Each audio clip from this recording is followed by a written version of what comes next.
So, of course, godly heritage, good economics, and the proper role of government is what we're doing here. We've had 3 good weeks of economic lessons here, and we're going to switch gears. And I'm going to talk to you today and next week about a book called The 5,000 Year Leap, and I do recommend it, by Cleon Skousen. He's a constitutional scholar, historian, and when I began my process of learning all this information about 4 or 5 years ago, I read 2 books sort of at the same time. One was The 5,000 Year Leap, and the other was Economics in One Lesson by Henry Hazlitt. 2 very, very reader-friendly books, and I do recommend them. 5,000 Year Leap, 28 great ideas that changed the world. So what are we talking about here? What's the point? Well, let's just say the Earth is 5,000 years old. We're not going to sit here and debate whether it's 5 or 6 or whatever it was, but let's just say that we've been around for about 5,000 years. Well, what's happened in the last 5,000 years? Let's talk about technology, let's talk about medicine, let's talk about cultures, etc. Well, essentially for thousands and thousands of years, people generally dressed similarly. They got from point A to point B similarly, whether it be horseback or some form of beast of burden driven mechanism, or they just walked. Medicine sort of maybe crept along. Technology certainly did not advance too much. I mean, we all got excited when the Romans invented aqueducts and we can have some running water. I mean, we're not really making leaps and bounds in technology for most of our humanity's existence. But something happened all of a sudden. After about 5,000 years, there was sort of a boom. There was sort of an explosion of innovation and invention. And something happened. And it happened really in one place. Of course, that place we're talking about is America. So, for the past 200 or something years, we've had this thing going on that really has created some of the world's most advanced technologies, whether it be in transportation, whether it be in communication, whether it be in going to war and firearms. I mean, at some point someone discovered gunpowder and then it would explode, and after a while we discovered you can add rifling to a gun, and then we got more accurate. At this point you could push a button and blow a country up. Alright, I mean, we have really, really advanced in a lot of these areas. Or let's just talk about communication.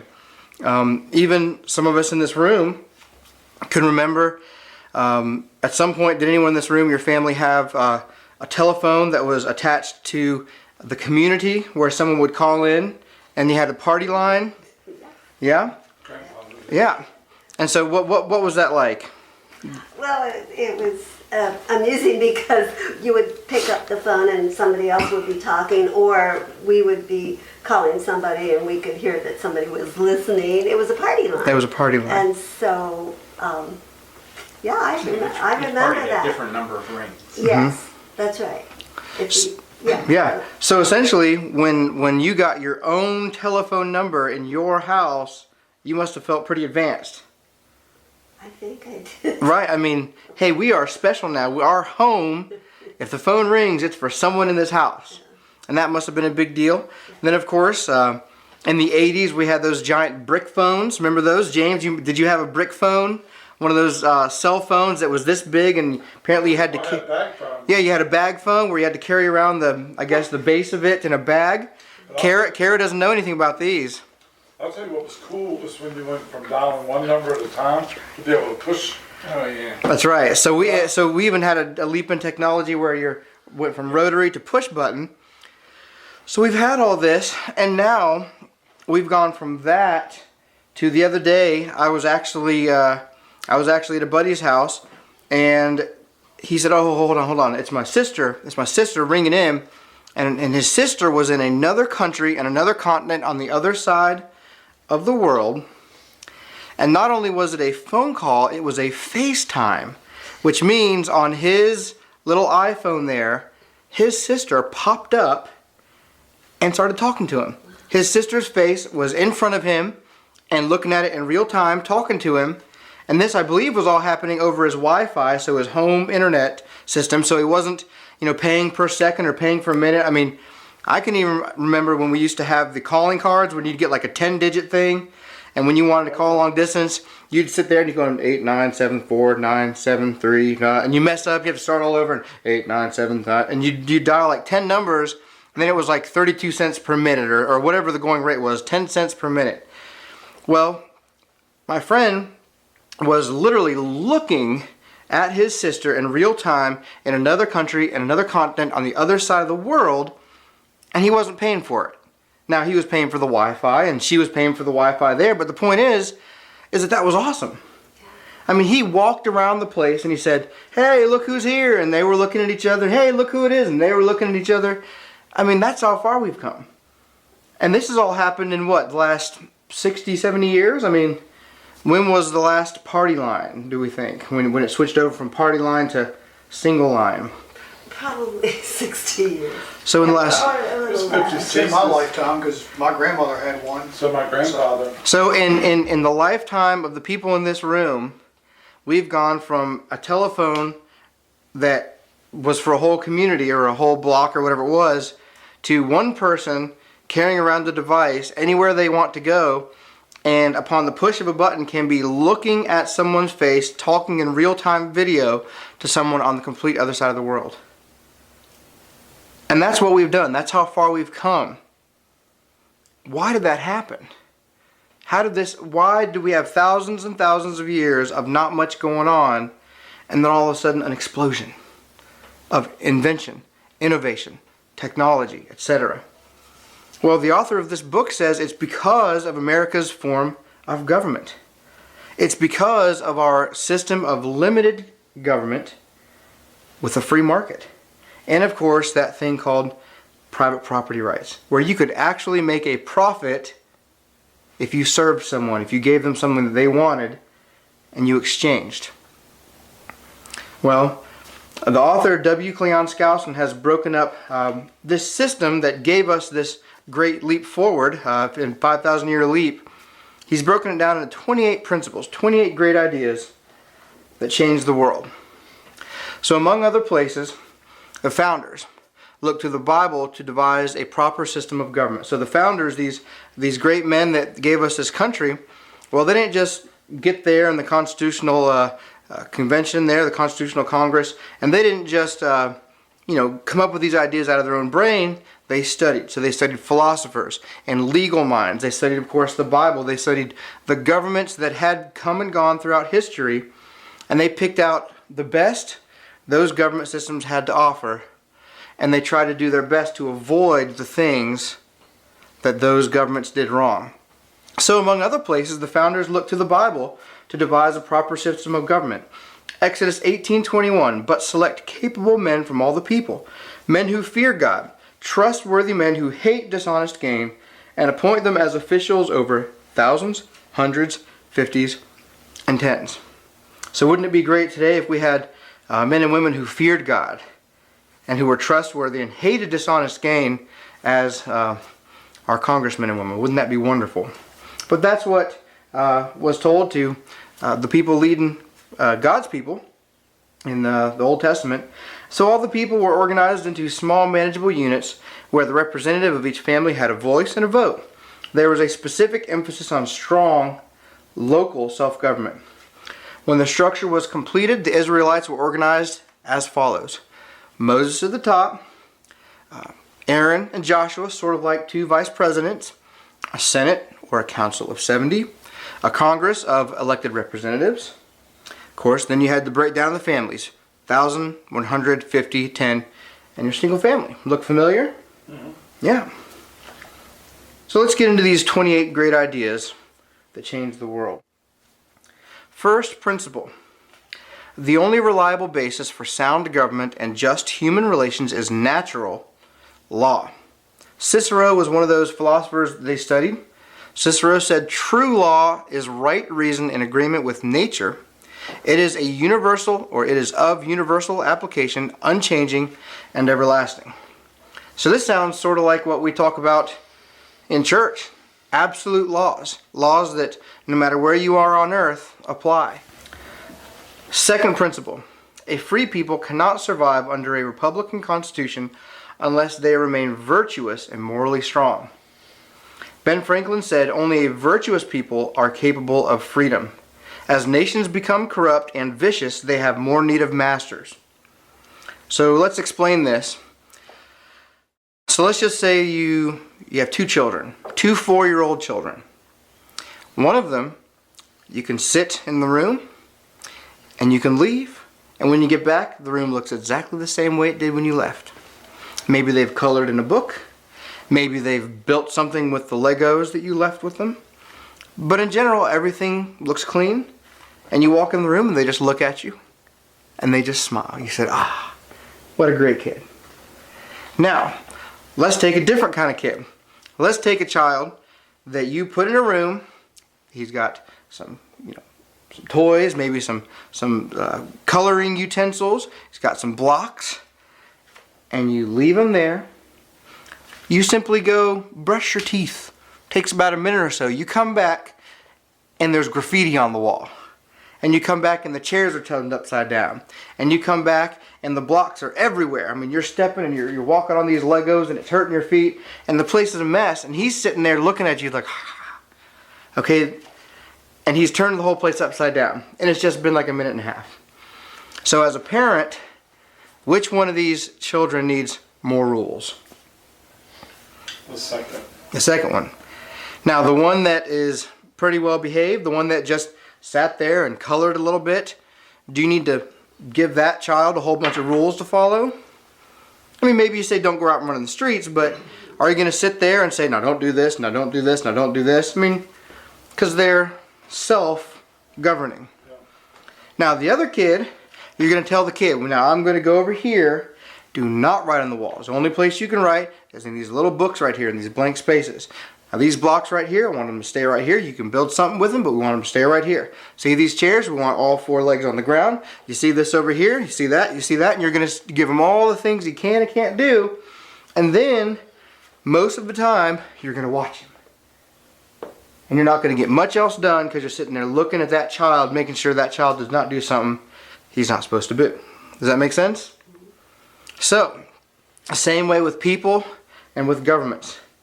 A self-regulating people can handle a limited government. In other words, if people are regulating themselves, if people have self-discipline, if people are following a moral code which directs their behavior, they don't need someone lording over them, telling them what they can and can't do. Of course, there are some rules, but pretty much you can leave that person alone. They're going to mind their own business, and they're going to do the right thing. Now, as people become more wicked and vicious, more corrupt, that's when they need more masters, telling them what they can and can't do, and micromanaging their lives, because they really are not micromanaging themselves. Third principle. The most promising method of securing a virtuous and morally stable people is to elect virtuous leaders. Proverbs 29:2, when the righteous thrive, the people rejoice. When the wicked rule, the people groan. Thomas Jefferson said there is a natural aristocracy among men. The grounds of this are virtue and talents. So Thomas Jefferson, rather than having the old aristocratic ways of simply giving it to the next person in line, who, however good or talented they were, he said we want people to actually be virtuous and talented, and they will be the ones who get the position.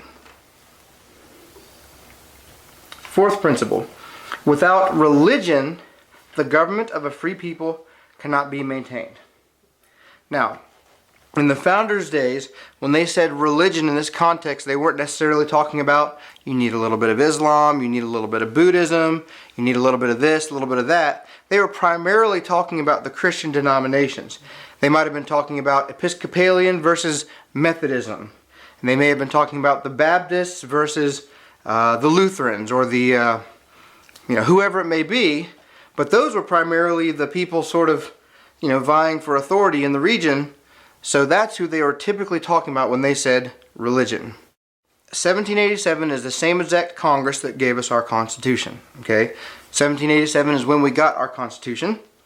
That very year, that very Congress gave us the Northwest Ordinance. In it, they emphasized the essential need to teach religion and morality in schools, public schools.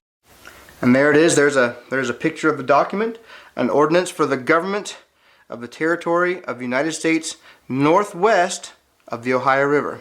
Is that not government, is that document accessible today? Yes. Well, this is just something that you can Google Northwest Ordinance 1787, and this will come up. If a state wanted to become part of the Union, they had to abide by this Northwest Ordinance. Among the other parts of the ordinance, Article 3. James, could you please read that? Religion, morality, and knowledge being necessary to good government and the happiness of mankind, schools and the means of education shall forever be encouraged. All right, now what sticks out at you from that? Forever. Forever, that's right. Now what are they talking about? Churches? In other words, is the Northwest Ordinance saying you've got to have religion taught in churches? What's it saying? Schools. Schools. Education. Education. Now this is a government document. So it would be very safe to assume they were talking about government schools. So Article 3, religion, morality, and knowledge being necessary to good government and the happiness of mankind, schools and the means of education shall forever be encouraged. So the same people that gave us the Constitution of the United States also said that you needed religion and morality and knowledge to be taught in order to have the happiness of mankind. This needed to be taught through our educational system. Same guys that gave us our Constitution. Fifth principle, all things were created by God, therefore upon him all mankind are equally dependent, and to him they are equally responsible.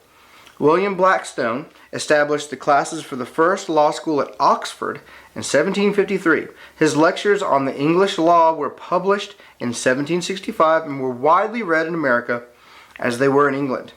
In his commentaries on the laws of England, Blackstone propounded the generally accepted idea that when the Supreme Being formed the universe, he organized it and then impressed certain principles upon it that matter, from which it can never depart and without which it would cease to be.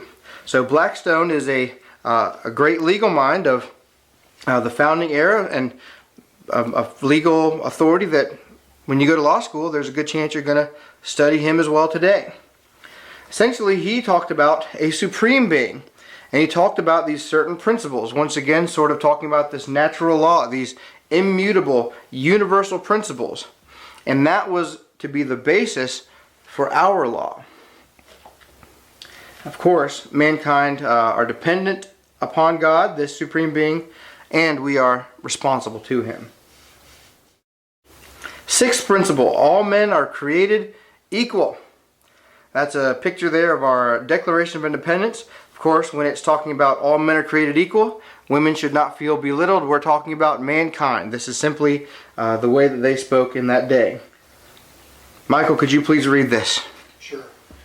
We hold these truths to be self-evident, that all men are created equal, that they are endowed by their Creator with certain unalienable rights, that among these are life, liberty, and the pursuit of happiness. Thank you. So this is from our Declaration of Independence. This is from our charter document, the document that said, this is what we're about. So first you have the Declaration that said, this is what we're about, this is why we're here. Then of course you have the Constitution, which said, this is how we're going to govern ourselves. They're not creating principles, they are enumerating principles. They're saying, we believe this to be a principle that exists outside of us and before us, and we're simply declaring these principles. Seventh principle, the proper role of government is to protect equal rights, not provide equal things. Dennis, could you read that large portion, please? Constitutional author Cleon Skousen. First, there is equality before the law. This means that every man's case is tried by the same law governing any particular case.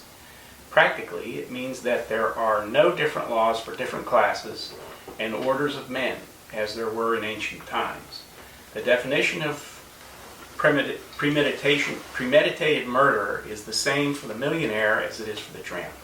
Corollary of this is that no classes are created or recognized by law. All right, so does this sound at all like our legal system today? Or the way that politicians address us? No, because they wouldn't divide people into classes or groups as they commonly do, Right. if they thought about it that way. It hasn't particularly gotten through to law, but if you take generally the way the government talks, Congress and Senate, they're always talking about classes of people. And why they need to do this or that has to do with a particular Well, class or group. can we think of any law that does break us up into classes? There probably are. It really is one. Taxation, to be honest. What's that? Taxation. That's right. Well, taxation essentially taxes different classes of people at different rates. But I'm even thinking about the anti-discrimination laws. Essentially, they create protected classes. You know, classes which, if you're in this group, this group, this group, this group, and they keep on elongating the list, well, then essentially you're protected. That's a class. That's a protected class. Now, what Cleon Skousen was saying is that essentially you're not supposed to have classes recognized by the law. In other words, we are all created equal. We all have the same rights. That premeditated murder is the same for a millionaire as it is for the tramp. So essentially, by creating classes and breaking us up into them, well, they're disenfranchising some and giving special protection to others. I mean, we even think today about they're adding the gender identity to the protected classes. So now what happens is that if you are Purple penguins, you hear about that? purple penguins, I don't know. well, that's another example of the political correctness run amok. But essentially, a protected class, if a wedding cake maker wants to,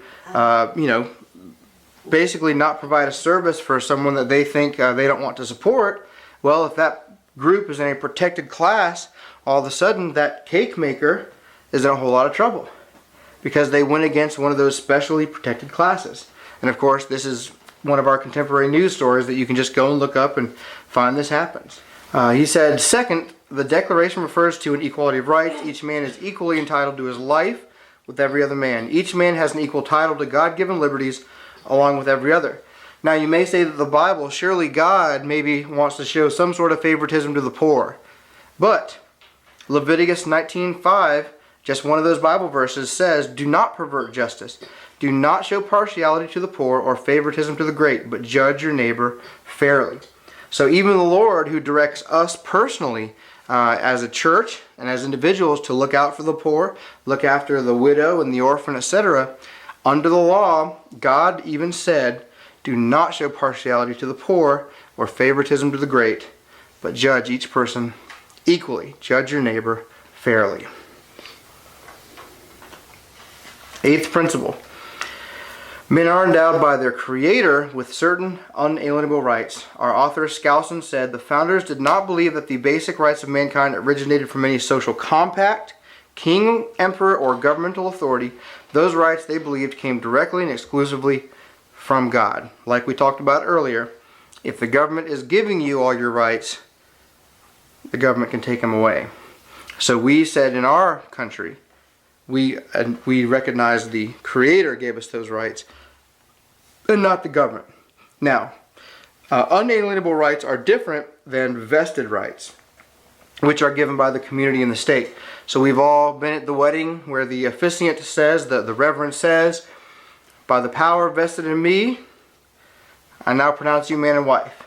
So by the power vested in me by the state of Wisconsin or the state of Virginia. So that's a vested right. The state in which he resides and practices said, you can marry in our state. That's a vested right. So that's different than an unalienable right which each person has. So there are different kinds of rights which we're discussing, but in this context, we're talking about an unalienable right which God gives to everyone versus a vested right, which the community gives. Ninth principle. To protect man's rights, God has revealed certain principles of divine law. Let's see, Blackstone, another one of our legal philosophers here, legal scholars. The doctrines thus delivered we call the revealed or divine law, and they are to be found only in the Holy Scriptures. These precepts, when revealed, are found upon comparison to be really a part of the original law of nature. as they tend in all their consequences to man's felicity. Locke said, another one of our political philosophers the founders studied, the laws of nature stands as an eternal rule to all men, legislators as well as others. The rules that they make for a man's actions must be conformable to the law of nature, in other words, the will of God. So both Blackstone and Locke are essentially saying the same thing. Now, where did Blackstone say that these principles are found? Holy Scriptures. Did he say that's one of the places? Only. That's right, only. Now, this is one of our legal scholars. This is one of our great legal minds that the founders studied and that legal students, law students can even study today. So essentially, both Locke and Blackstone are saying that when legislators are making laws for a country, for a state, they must conform to these laws of nature, these certain principles of divine law, which are found in the Bible. So when someone down in Richmond at the State House, or down at the Board of Supervisors, at City Hall, or even in Congress, when they're making a law, it must conform to Scripture. In other words, it must not go against Scripture according to the legal and political philosophers that the founders studied. 10th principle, the God-given right to govern is vested in the sovereignty, is vested in the sovereign authority of the whole people. Alexander Hamilton said, the fabric of American empire ought to rest on the solid basis of the consent of the people. The streams of national power ought to flow immediately from that pure, original fountain of all legitimate authority. Now this is in contradiction to what the kings would say. What would the kings say about themselves in Great Britain? Who did they consider themselves like? They tended to put themselves on the level of God in some cases. That's right. That's right. In other words, they said essentially this divine right of kings, that they were put in that seat of power by God, and they ruled almost as if they were God. So essentially, when the founders were leaving Great Britain, what they were escaping from, of course our pilgrims were doing the same, it was like a pyramid where the leader was at the top and the people were at the bottom. And so the person at the top here had the most authority, which was, of course, the king, and the people are way, way down here. So they've got essentially no authority. Now, what is our system like? An upside down pyramid. So it would be like this, with the point down here, and the people at the top. So essentially the people in our system of government are in charge, and the person down here at the bottom would be our president. Essentially, our president is supposed to be our chief servant. In other words, we are at the top of the pyramid, the sovereign people, and the people who lead us are at the bottom. In other words, we give them the power to make laws and to govern over us, but really, the people in Congress, the people down there at the State House, and our president, they are supposed to be our elected servants. Servant leadership is what we're talking about.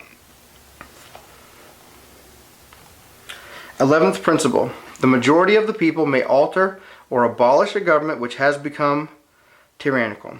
James, if you could read that top portion of the Declaration. Declaration of Independence. Prudence indeed will dictate that governments long established should not be charged for light and transient causes, and accordingly all experience has shown that mankind are more disposed to suffer while evil are sufferable than to right themselves by abolishing the forms to which they are accustomed. Thank you. And Michael, could you read that second part down there? But when a long train of abuses and usurpations, yep. pursuing invariably the same object, invents a design to reduce them under absolute Despotism. Yep. Thank you. Mm-hmm. It is their right, it is their only duty, or their duty, to throw off such government and to provide new guards for their future security. Thank you. This is straight out of our Declaration of Independence, and we're getting a little bit into the thick wording here, but this is what it means. It says, prudence indeed will dictate that governments long established should not be changed for light and transient causes. In other words, don't just wake up in the morning and change the government that's been around for hundreds or thousands of years. Okay? And accordingly, all experience has shown that mankind are more disposed to suffer while evils are sufferable than to right themselves by abolishing the forms to which they are accustomed. In other words, people will generally put up with some stuff for a while. So in other words, don't go throwing off your governments lightly. And generally people will put up with a whole lot of bad things from their government for a pretty long time. That's what that first paragraph is saying. But when a long train of abuses and usurpations, pursuing invariably the same object, evinces a design to reduce them under absolute despotism, it is their right, it is their duty to throw off such government and to provide new guards for their future security. So Thomas Jefferson, when he's writing this, he said, don't wake up in the morning and want to change your government. Most of the time you're not going to want to anyways. He said, but when you're being abused time and time again by your own government, when they even put you under a system of despotism, such like tyranny, it's not only your right, but it is your duty to throw off such government and provide new guards for their future security. Now, the founders did not want to create a new country here. Okay, yes, the Pilgrims came here for religious freedom, but essentially, our founders did not want to become a separate country. They considered themselves loyal British citizens.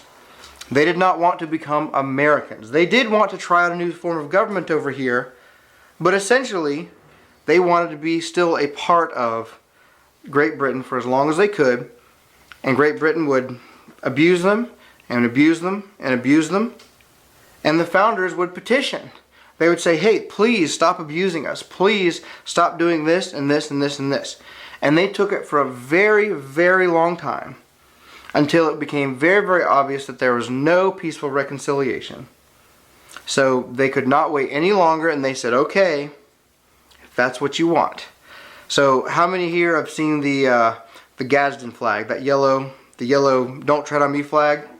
What is that right there? What animal? Rattlesnake. That's right, a snake. Not only a snake, but a rattlesnake. Now, why is that significant to our founding? Well, it's just like this. The rattlesnake, by and large, is minding its own business. Okay? If you're walking through a field, if you're walking through the deserts of Texas, and you hear a little rattle, you know, watch out. It's your warning. It's your warning. Okay? That rattlesnake has no ill will for you. In fact, it doesn't even care about you at all. It doesn't want to hang out with you, doesn't want to be your friend, doesn't want to be your enemy. It's minding its own business out there in the pasture, out there in the field. But if you hear that warning and you come closer, what's going to happen? It's going to... There we go. Well, even before that, is it going to get louder? Oh, yeah. It's going to get pretty loud until you're right up on it, and then it can't wait any longer, and it'll strike. And when it strikes, it's deadly, isn't it? Well, that was the perfect picture of our country during the founding era. In other words, we're just trying to mind our own business. We're not trying to hurt anyone. We don't have any ill will towards anyone. And yet, we were being abused by our own government. So we sounded the alarm a little bit. We gave them a warning. We said, please stop doing that. We petitioned for redresses of grievances. They kept on doing it. We shook a little bit louder. And they kept on coming after us. And until we realized that there was no other option, we remained peaceful. But then we said, okay, if that's what you want, we became deadly. And that was the picture of our founding era. And that's what this is talking about. There's a point where you have to strike and you have to become deadly, and you must, in fact, throw off that government. But you don't do it lightly. And what the founders did is they petitioned for their redress of grievances for a very, very long time.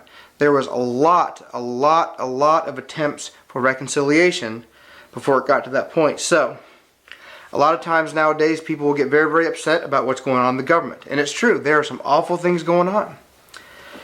But I'll talk to some people and they instantly go to revolution. I mean, the first thing they say is, okay, I've got this many bullets, I've got this many guns, and what we're going to do is we're going to go over here, and we're going to do this, and we're going to do that. And I say, whoa, how about steps A through Y that you haven't talked about yet? In other words, there is a lot of room in between that first step of your civic duty of essentially petitioning for your redress of grievances, for essentially saying, could you please stop it, could you please stop it? There's a whole lot between point A and Z. And yet a lot of people, they just go straight to Z.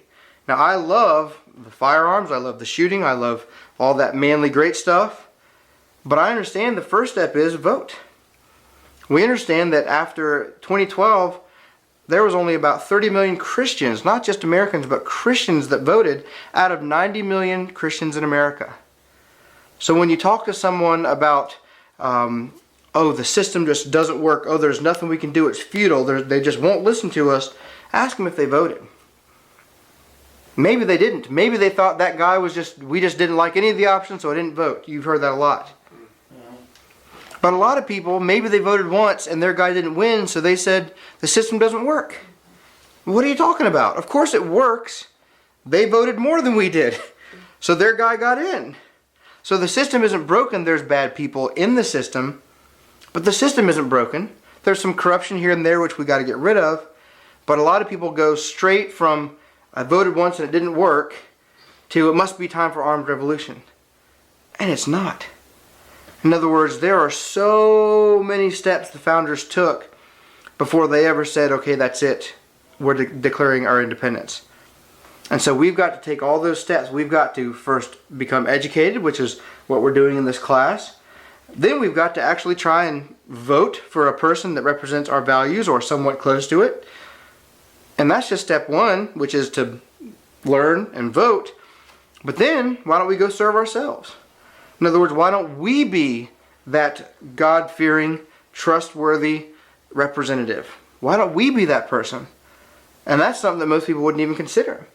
So how can you talk about armed revolution or some sort of extreme situation when maybe you've done step one, vote, but you're not willing to do step two, which is serve?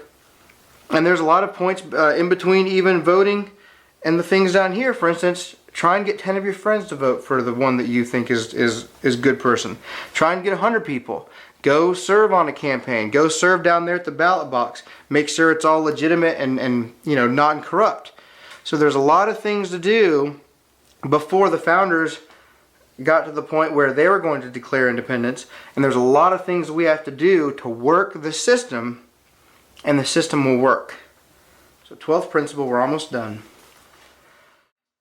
The United States of America shall be a democracy. No. The United States of America shall be a republic. Now, in casual conversation, many people, good well-meaning people, will say the democracy of the United States of America. But in fact, we do not have a democracy. In fact, the Founding Fathers hated democracies. When they were studying world history and various governments that had been throughout history, they studied democracies and they found they were not good places. Laura, could you please read what Madison said about democracies?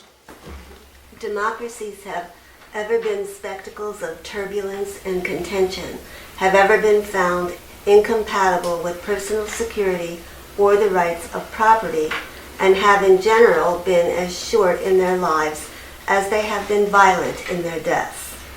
A republic, by which I mean a government in which the scheme of representation takes place, opens a different prospect and promises the cure for which we are seeking. Thank you. So, did Madison think well of democracies? What are some of the ways he described a democracy? What are some of the words he used? Incompatible with personal security. Yeah, that's right. That's right. Turbulent. Turbulent. That's right. Have been generally as short in their lives as they have been violent in their deaths. So essentially, democracy very, very quickly can simply become mob rule. Whatever the masses want is what the masses get. But of course, we don't have a democracy. We have a system of government in which, yes, we all get a vote, but we vote for someone to go represent us to do the work. So essentially, in our republic, we say we've got certain values which we recognize, We try and choose someone that represents our values, and we say, please go do this work for us. I'm a carpenter, I'm a contractor, I'm a lawyer, I'm a nurse, I'm a whatever. I'm going to go do my job, and you go focus on these things. You represent me and my values, my belief system. You make the decisions that I would make if I were there, but you focus on that. I'm going to go focus on this. It doesn't mean we're disconnected. It doesn't mean we're ignorant by any means, but it means in a republic, you elect people to represent you and to do the work with the same values that you have. So America is not a democracy, it is a republic. 12th principle. A constitution should be structured to permanently protect the people from the human frailties of their rulers. Jefferson said, "Let no more be said of confidence in man, but bind him down from mischief by the chains of the Constitution." Washington said, "Government is not reason, it is not eloquence, it is force. Like fire, it is a dangerous servant and a fearful master." So in other words, government is not bad, but it's dangerous.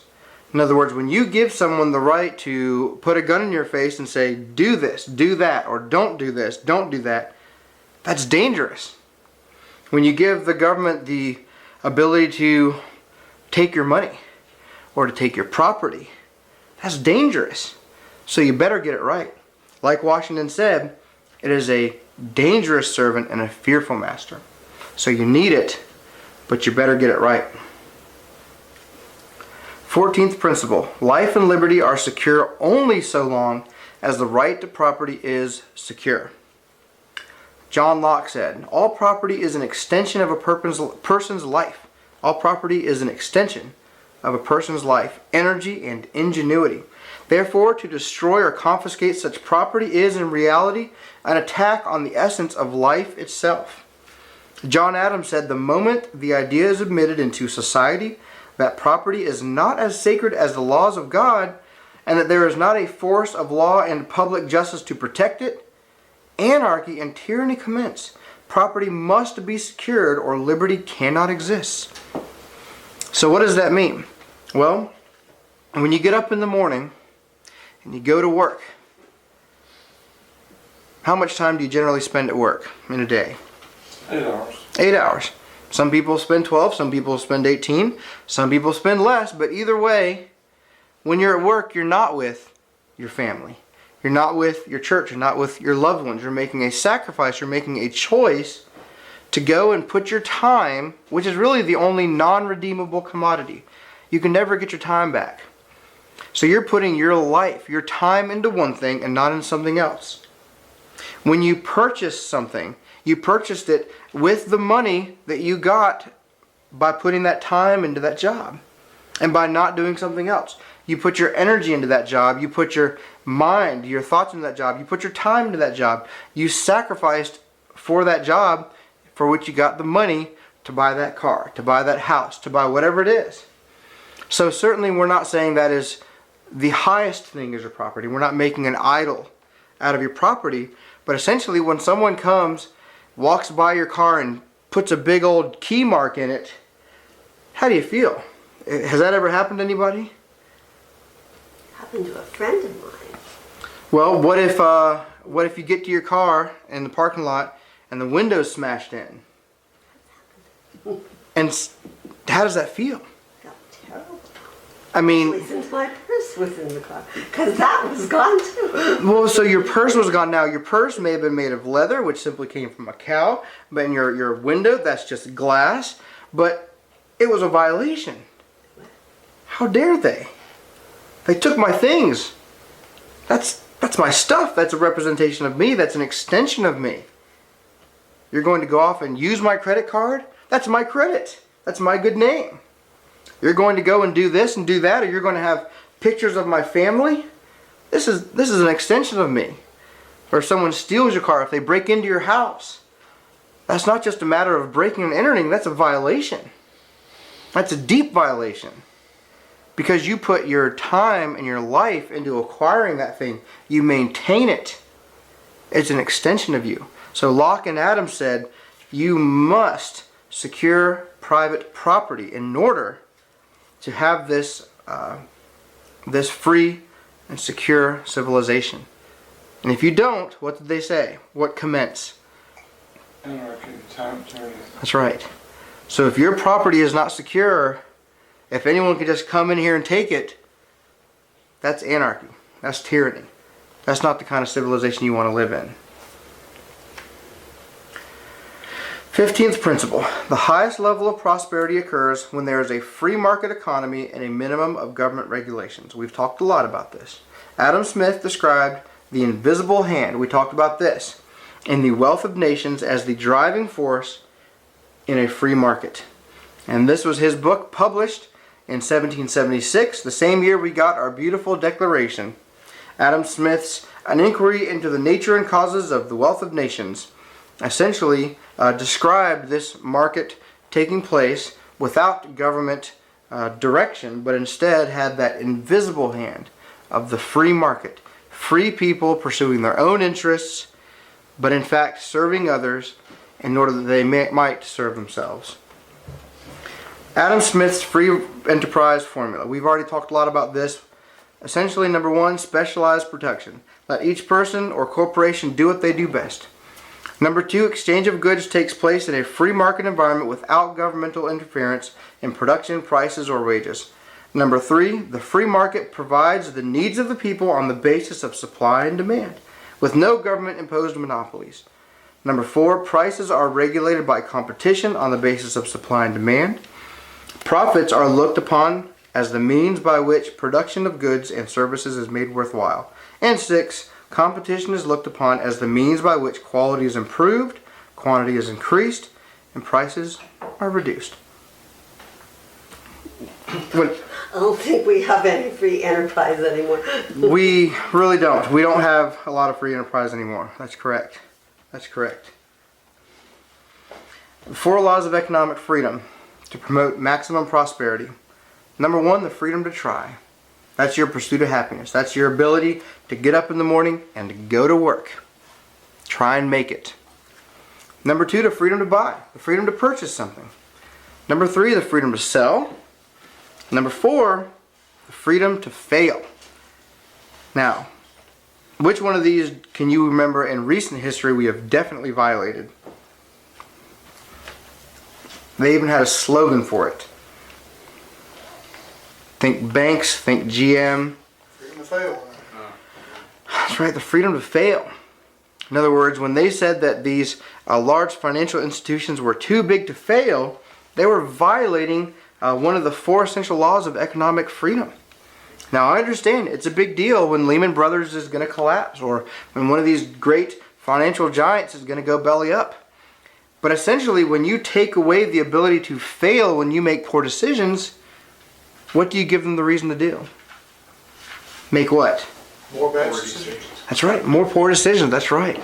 We need the possibility of failure in life and in business and in society in order to direct us towards the most profitable path and direct us away from the least profitable path. And if we don't have the freedom, the ability to fail and to lose it all, we're going to continue to make those poor decisions.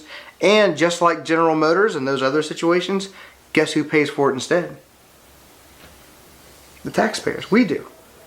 So someone else makes bad decisions and we pay for it. That is a direct contradiction to these 4 essential laws of economic freedom. The government's role in the economy, as we've discussed before, different theories, but at least prevent and punish force used in the market. In other words, someone can't come up to you and say, put a gun to your head and say, buy my good, pay for my services. Now, have we violated that any time recently? Healthcare. Healthcare. Aha. So now the government is the one saying you must buy a service. You must purchase this good. That sounds like a violation, doesn't it? But essentially, when you prevent this sort of force in the market, it ensures a voluntary exchange of goods and services. In this case, you must give someone something they want more than the money they've got in their pocket. That's the only way you get something from someone in a free market where force is prevented. Now, what starts happening when you can force someone to buy your product? Who knows what you're going to give them? Who knows what quality it's going to be? And who knows what quantity it's going to be? In other words, there's no quality assurance in a market where you are forced to pay for something.